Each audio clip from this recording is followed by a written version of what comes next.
third speaker. We've got Dr. Megan Jeon. Megan is a clinical psychology registrar and researcher working on the brain cancer rehabilitation assessment interventions for survivorship needs, which is, in short, it's the BRAINS program, led by the Psycho-Oncology Cooperative Research Group at the University of Sydney. Dr. Jeon will be speaking about what is psycho-oncology and how the BRAINS study can support people impacted by brain cancer. Please welcome Megan.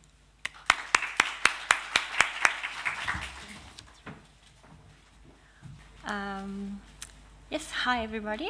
Thank you for the opportunity to present and sort of give you a brief introduction to what our BRAINS team have been doing in the last few years, and to sort of introduce as well to psycho-oncology and who psycho-oncologists are. So I'm really here on behalf of the whole team, which consists of over 10 different universities across Australia and different research teams working really hard to develop useful, effective psychosocial interventions for people living with cancer.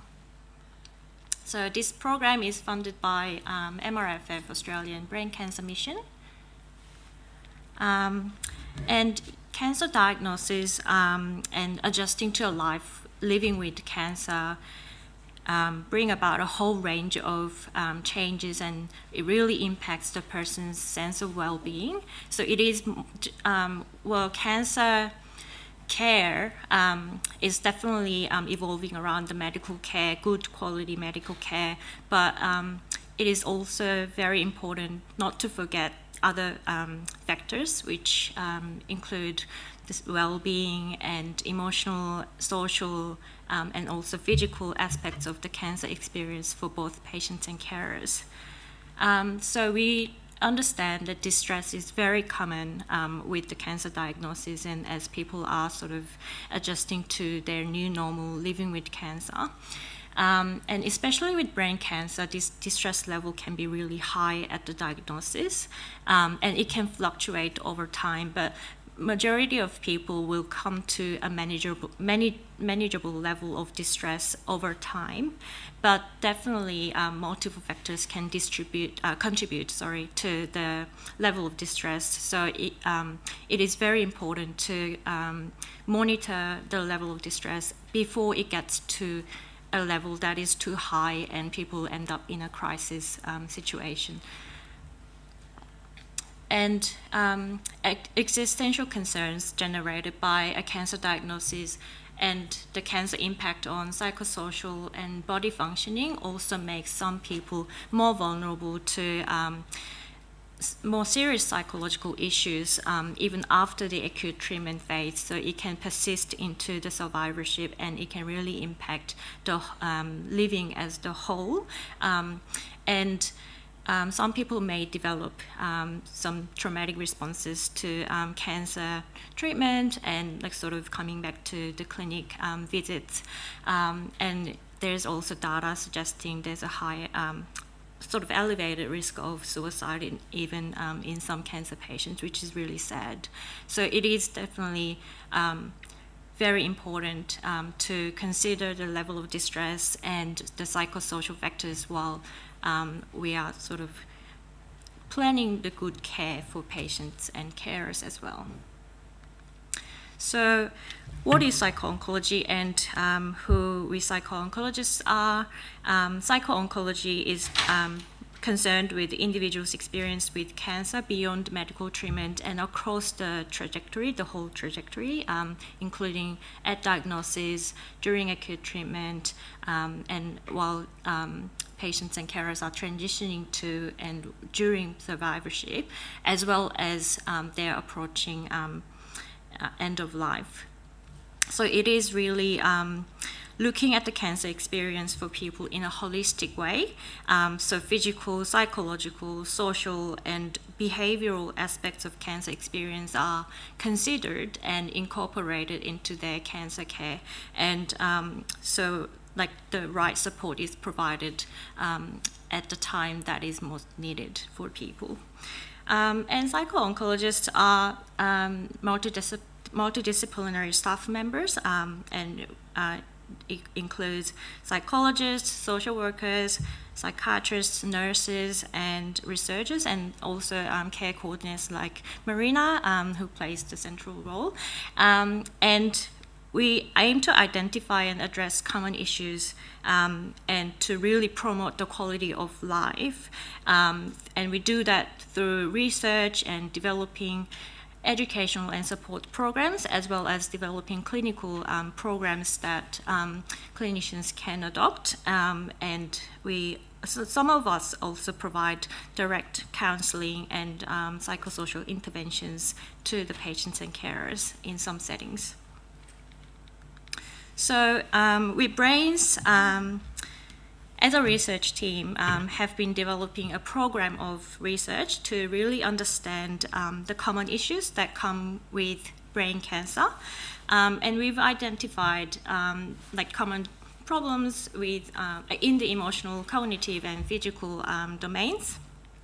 So I won't go through them in detail because it was already covered very comprehensively in Marina's talk. But just to really kind of go through the common emotional difficulties that people can experience.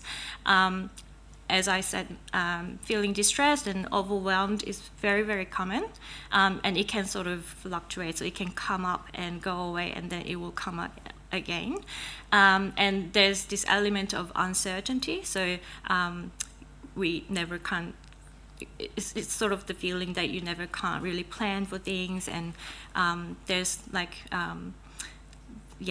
this increased need for more information and wanting to know more, and so this very uncomfortable feeling of living with uncertainty generally. And there may be this underlying anxiety, especially the anxiety related to the scans and finding out the scan results. And also depression can be in the background, creating this sense of hopelessness and helplessness. And there's emerging research in brain cancer people as well about this fear of cancer progression. So it was originally from the fear of cancer recurrence, but in the brain cancer context, it's more about whether I will have sort of progression and when it might be, and sort of having this fear around that prospect. And through research, we've also identified common cognitive difficulties, such as issues with problem solving, planning, concentration, and memory difficulties. And also, a lot of people, have informed us about the difficulty of finding words. And we've also identified physical symptoms, such as fatigue, sleep disturbances, and just generally this sense of low energy and lack of motivation, which really impacts their day-to-day functioning.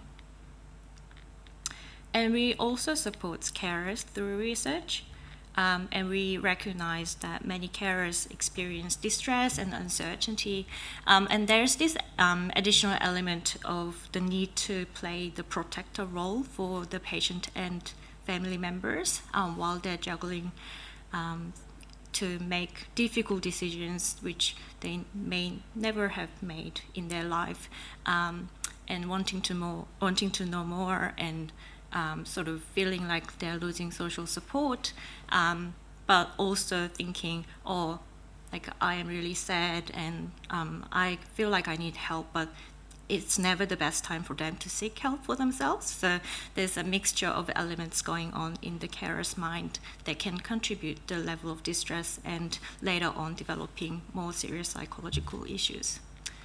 So how the brains can support. We, as I was sort of repeating myself over the importance of really screening and assessing and providing the support at the time that is needed, and in a sort of preventative and proactive way. We aim to provide support by screening and assessment of needs regularly and proactively, and we provide tailored information and support, and through care planning and psychosocial support. So to do the screening and assessment in an accessible, easy to use and economical way, we've been developing this central point of screening and assessment using this online portal called Adapt Brains. So we will sort of ask you about the level of distress overall, but we will also assess emotional or healthcare or informational or physical issues that you may need help with. And then what you can see in the screen is just an example of the portal.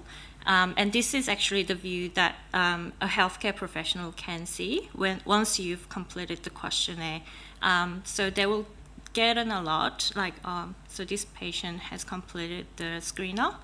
And if it is marked as red mark, which means there's a high level of distress, and then the further assessment is needed. So your dedicated healthcare professional will be in contact with you to discuss further options and what to do and refer you to the right service. So to sort of really provide this one-stop where healthcare professionals can also connect you to the right support through the portal, we've been developing some supportive care interventions which will be available through the portal later on. And these interventions have shown some positive impact in patients and carers. And for the emotional difficulties, we've had telehealth making sense of brain tumor intervention, which is an individual psychological support program, which is delivered by a psychologist over Zoom, and it can go from 6 to 10 sessions, individual sessions, to really help you with uncertainty and sort of adjusting to a life with brain cancer. And then for the cognitive problems, especially the memory difficulties, we've got the Latch Memory Intervention, which is the 6-week memory skills and strategies group intervention, which can be also accessed through Zoom. And this is still under investigation, but we are hoping to see some positive impact of this intervention on memory. And finally, for the physical difficulty, we've got the Restore Fatigue intervention, which is the online program to provide the information and self-management strategies for managing cancer-related fatigue. So this is originally developed by a research group in the UK, and we've been adopting this intervention to be more suitable for brain cancer patients in Australian context. So as I said, all these interventions were sort of accessed through research, and they were like still, they are still under the evaluation. So it is not open to public access yet, and we are working hard to make these available online. We've also got some interventions for carers. And the 2 interventions that we've been developing in brains include Caries, which is the telephone-based support program. So actually the cancer care coordinator or the nurse makes the regular telephone contact with the carers to do the screening and assess and provide the right information. And there's this Caring for the Carer website, which really provides the information specifically about the brain tumor and how to care for a person with the brain tumor. And you will notice that these interventions for carers are targeted at providing information and tools because we understand the importance of having the tools ready before you get into the crisis situation so that you feel more equipped and ready to manage the things better.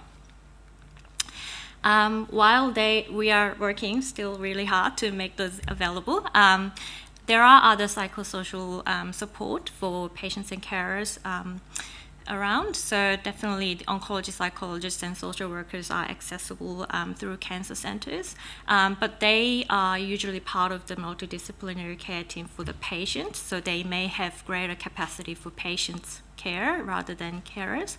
But definitely there are community psychologists that you can access through your GP, and you can get the referral for the mental health care plan for some Medicare rebate. And there are very great community organisations, which we'll hear right after my talk, from Cancer Council, but also Carers New South Wales, BTAA, and Peace of Mind, who can provide information and resources. There are other options that are non-cancer specific, so Carers Program Manager, who may be available per local health district, and also there's this Carers Gateway program, which is Commonwealth funded, which are for any carers, not just the cancer. So in summary, recognizing the broader impact of brain cancer and getting support is important. Psycho-oncologists include clinicians and researchers who address psychological, social, and behavioural problems. And BRAINS is working hard to make screening and support more accessible across Australia. Thank you.